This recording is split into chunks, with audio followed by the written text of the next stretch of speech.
Hello guys, അപ്പോൾ സ്കൂളൊക്കെ പൂട്ടി കണ്ണടച്ച് തുറക്കുമ്പോഴത്തേക്കും സ്കൂളും തുറന്നടാ. പിന്നെ സ്കൂൾ തുറന്നിട്ട് 2 ആഴ്ച കഴിഞ്ഞിട്ടാണ് ടേബിൾ വൃത്തിയാക്കി വെച്ചത് കേട്ടോ. പിന്നെ എന്തൊക്കെയോ ക്രാഫ്റ്റിൻ്റെ പരിപാടിയൊക്കെ ആയപ്പോൾ പിന്നെയും ടേബിൾ വൃത്തിയാക്കാൻ തുടങ്ങി കേട്ടോ. അതിൻ്റെ ഇടയ്ക്കാണ് ഞാൻ ഈ പിക്ചർ കാണിച്ചു തന്നത്. ആ പിക്ചർ ഞാൻ 2 ദിവസം എടുത്തിട്ട് വലിച്ചതാണ്. 5 മിനിറ്റത്തെ പരിപാടിയൊന്നും അല്ല എന്ന് എല്ലാവർക്കും അറിയാമല്ലോ, എന്നാലും ഞാൻ ഓർമ്മിപ്പിച്ചതാണ് കേട്ടോ.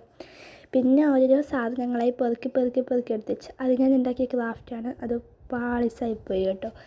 പിന്നെ കഴിഞ്ഞ കൊല്ലത്തെ ബുക്കൊക്കെ എടുത്ത് വെച്ച് എല്ലാം വൃത്തിയാക്കി കേട്ടോ. ഡയറി ഉണ്ട് കേട്ടോ. നിങ്ങൾക്ക് ഞാനൊന്ന് വീഡിയോ കാണിച്ചു തന്നിട്ടുണ്ടായിരുന്നല്ലോ, ക്യൂട്ട് ഡയറി.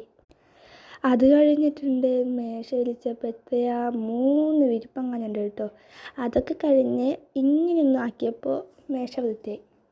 അങ്ങനെ ആക്കിയപ്പോഴത്തേക്കൊന്നും അല്ല കേട്ടോ. കുറേ സമയത്ത് കഷ്ടപ്പാട് കൊണ്ടാണ് ഇത്ര ആയത് കേട്ടോ. പിന്നെ അടിച്ച് വലിയപ്പോൾ ഇതായി ബിസ്ക്കറ്റിൻ്റെ കവർ തന്നെയുണ്ട് കേട്ടോ. അതിൻ്റെ ഇടയ്ക്കാണ് എൻ്റെ അനിയത്തി ഓടിച്ചാടി വന്നത് കേട്ടോ. പിന്നെ ഇത് എല്ലാം വൃത്തിയായി കഴിഞ്ഞിട്ട് ഒരു വീഡിയോ എടുക്കാമെന്ന് വിചാരിച്ചോട്ടോ, ഒന്ന് കാണിക്കാൻ വേണ്ടിയിട്ട്. എൻ്റെ അനിയത്തിക്ക് അറിയാം കേട്ടോ ഞാൻ വീഡിയോ എടുക്കുന്നുണ്ടെന്ന്. ഇത് കഴിഞ്ഞിട്ട് വീഡിയോ എടുക്കുന്നുണ്ടെന്ന് അറിയില്ല കേട്ടോ. അവളെ ഡിലീറ്റ് ആക്കി വിചാരിച്ചിട്ടാണ് നിന്നത്. പിന്നെ അതൊക്കെ കഴിഞ്ഞ് ഞാൻ കുളിച്ച് പൊട്ടൊക്കെ വെച്ച് കളച്ച് ഇതിൽ നിന്നു കേട്ടോ. അപ്പോഴത്തേക്കും വിളക്ക് കത്തിക്കാനൊക്കെ സമയമായി കേട്ടോ. പിന്നെ ഞാൻ എൻ്റെ മണി ബോക്സിൽ ഇന്ന് കിട്ടിയ 20 രൂപയെ എടുത്തിട്ട് അതും വെട്ടിക്കളഞ്ഞു കേട്ടോ. അത് മിഞ്ഞാന്നങ്ങനെ തുടങ്ങിയത് കേട്ടോ. ഈ മണി ബോക്സിൽ പൈസ ഇട്ട് വെക്കുന്നത് ഇന്നങ്ങനെ 35 ആയത്. പിന്നെ ഒരു അനിയത്തി കാണാതെ ഞാനൊരു വീഡിയോ എടുത്തിട്ടുണ്ടാണ് കേട്ടോ ഇപ്പം നിങ്ങൾ കണ്ടുകൊണ്ടിരിക്കുന്നത്.